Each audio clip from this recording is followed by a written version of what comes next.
आज हम लोग स्टडी करेंगे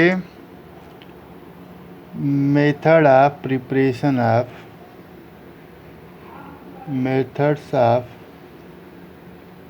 प्रिपरेशन ऑफ हाइलो एल्केन्स।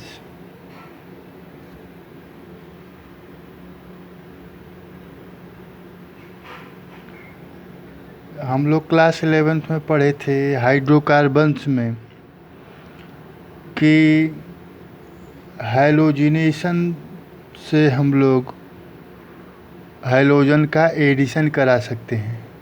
हमें बनाना है एल्किल हैलाइड या हैलो एल्केन बनाना है। हमें इसका प्रिपरेशन करने के लिए अगर हम बात करें जैसे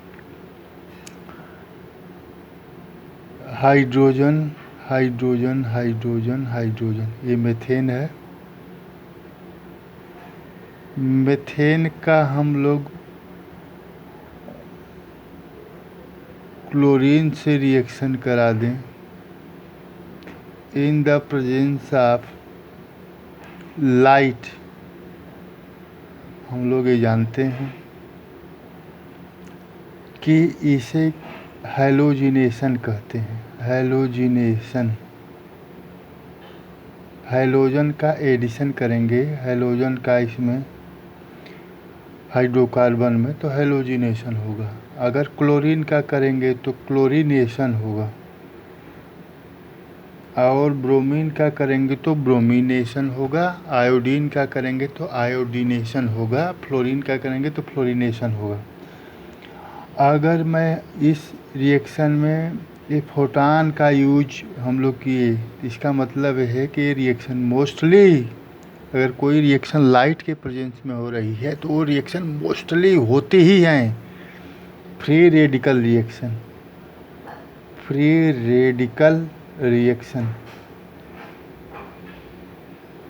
इस रिएक्शन में ये हाइड्रोजन एटम इस हाइड्रोजन एटम को ऐड कर लेगा और एक क्लोरीन एटम का एडिशन इस कार्बन से हो जाएगा, बनेगा।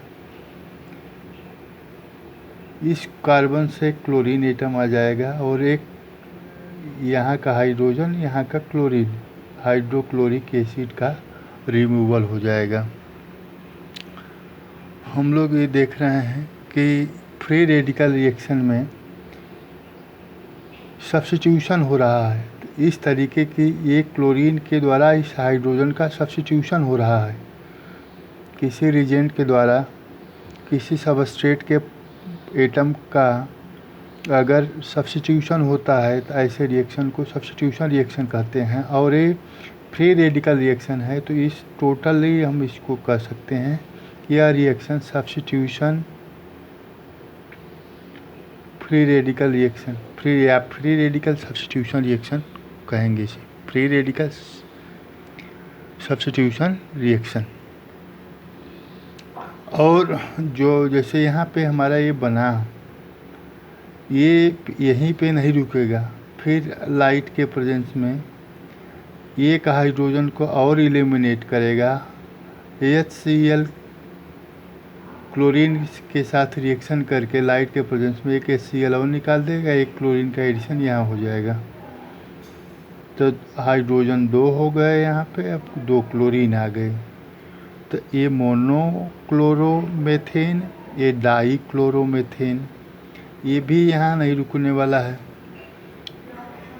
क्लोरीन का रिएक्शन लाइट के प्रेजेंस में कराएंगे तो एक और हाइड्रोजन एलिमिनेट हो जाएगा, एक HCl और रिमूव हो जाएगा। कार्बन पे अब 3 क्लोरीन आ जाएंगे, एक हाइड्रोजन। तो इसे हम लोग जानते हैं कि क्लोरोफॉर्म कहते हैं। और यहाँ भी फिर भी अभी यहीं पे स्टॉप नहीं होगी, रिएक्शन कंटिन्यूस होती जाएगी। फोटान के प्रेजेंस में एक और हाइड्रोजन था, ये भी एलिमिनेट हो जाएगा। और अब कार्बन पे यहाँ पे 4 हाइड्रोजन थे, अब यहाँ पे 4 क्लोरीन आ गए। तो ऐसे कंपाउंड को हम लोग कहेंगे carbon tetra chloride, carbon tetra chloride.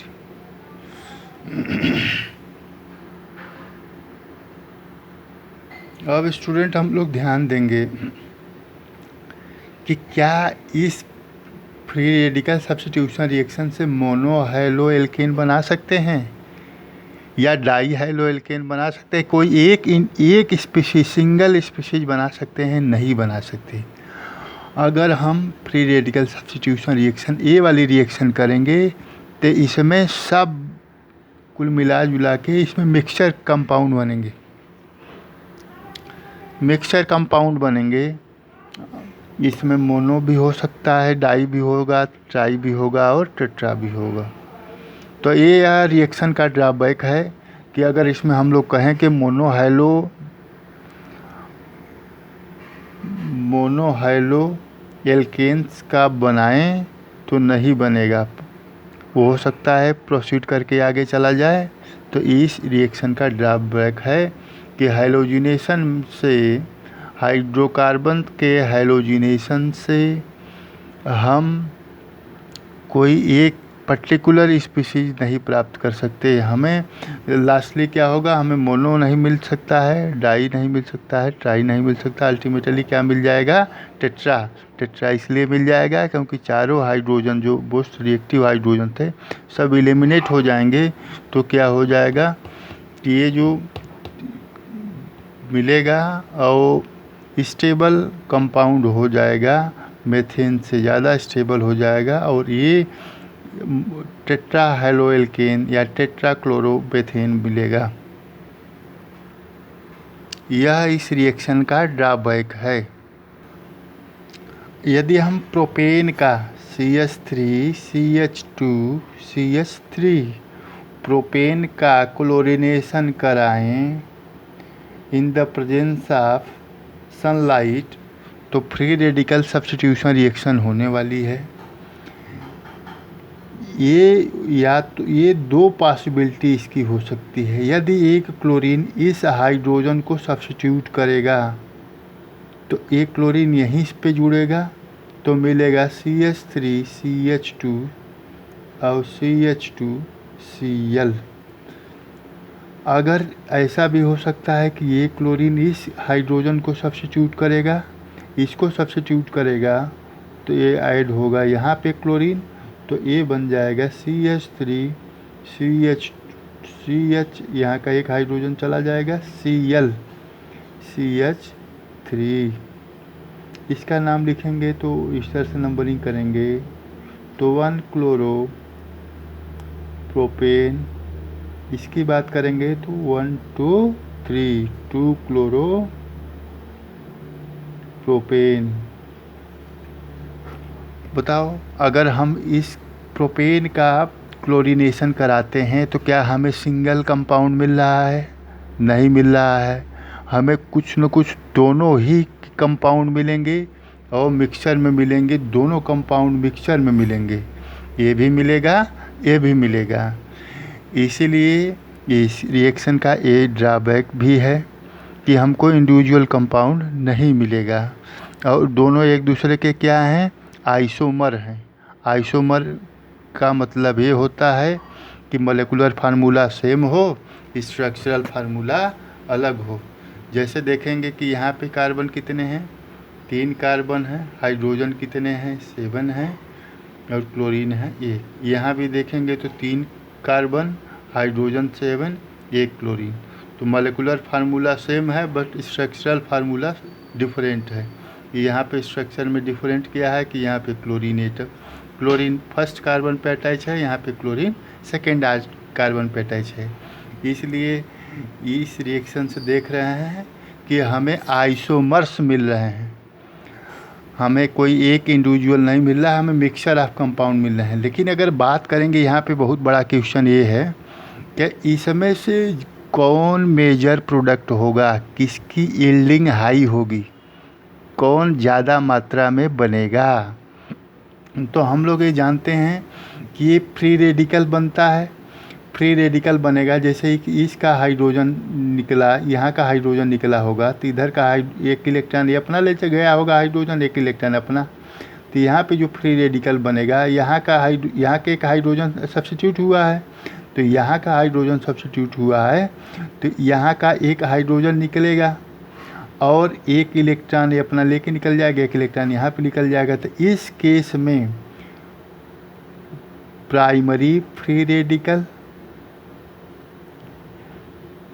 1 degree free radical बन रहा है और इस केस में सेकेंडरी फ्री रेडिकल। हम देख रहे हैं कि यहाँ पे जो फ्री रेडिकल होगा, एक एल्किल ग्रुप इधर है, एक एल्किल ग्रुप है, तो इसलिए सेकेंडरी होगा। यहाँ के केस में देखेंगे यहाँ इस कार्बन पे फ्री रेडिकल आएगा, तो एक ही तो एल्किल ग्रुप जुड़ा हुआ है, इसलिए इसे हम प्राइमरी कहेंगे, इसे सेकेंडरी कहेंगे। अब हमारी बात है कि कौन सा ज़्यादा स्टेबल होता है, तो हमें पता है, हम लोग पढ़े थे क्लास 11th में रिएक्शन मैकेनिज्म में कि tertiary free radical is more stable than secondary free radical और then primary free radical than zero free radical. 0 degree free radical is least stable. तो हम लोग ये जानते हैं कि जो इंटरमीडिएट मोर स्टेबल होता है उसकी यील्डिंग ज़्यादा होती है। नोट करने वाली बात है, नोट एक करना है कि जिस इंटरमीडिएट की स्टेबिलिटी ज़्यादा होती है उसकी यील्ड ज़्यादा होगी। इस इंटरमीडिएट की स्टेबिलिटी ज़्यादा है इसीलिए इसकी यील्डिंग ज़्यादा होगी, मतलब 2 क्लोरोप्रोपेन ज़्यादा बनेगा 1 क्लोरोप्रोपेन के कंपैरिजन में, इसलिए यह हो जाएगा मेजर प्रोडक्ट और यह हो जाएगा माइनर प्रोडक्ट। जो मेजर प्रोडक्ट वह होते हैं जो ज़्यादा बनते हैं, अमाउंट में ज़्यादा बनते हैं उसे मेजर प्रोडक्ट, जो कम मात्रा में बनते हैं उसे माइनर प्रोडक्ट कहते हैं। तो अगर हमको आप लोगों को इसकी रिएक्शन मैकेनिज्म क्लास में पढ़ाई गई होगी क्लास 11th में, अगर इसकी रिएक्शन मैकेनिज्म को भी समझना है तो आप हमें बताएंगे कि इसका रिएक्शन मैकेनिज्म भी समझना है, तब हम एक और वीडियो बनाएंगे और इसका रिएक्शन मैकेनिज्म हम बता के आपको भेजेंगे। Thank you.